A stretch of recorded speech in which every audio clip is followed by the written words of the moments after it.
అందరికీ నమస్కారం అండి. మీకు ఇప్పుడు మంచి కథ చెప్తాను. పట్టుదల.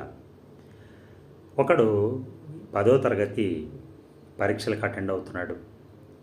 ఫెయిల్ అవుతున్నాడు. నెక్స్ట్ ఇయర్ మళ్ళీ కడుతున్నాడు. ఫెయిల్ అవుతున్నాడు.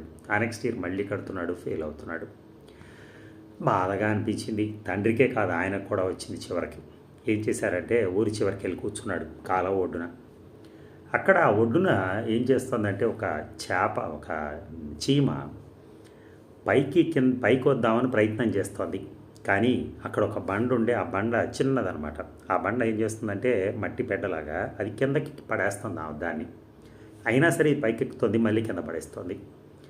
అది చూసి ఆయన ఫ్రెండ్ ఒక ఉంది ఇంటి పక్కన, ఆమె అంది, చూసావా అది ఎంత ట్రై చేస్తుందో, నువ్వు కూడా అలాగే చెయ్యి, అంతేకాని ఏదో మీ నాన్న ఫీజు కట్టమన్నాడు కదా అని కట్టేసి కూసుకోకూడదు అని చెప్పింది.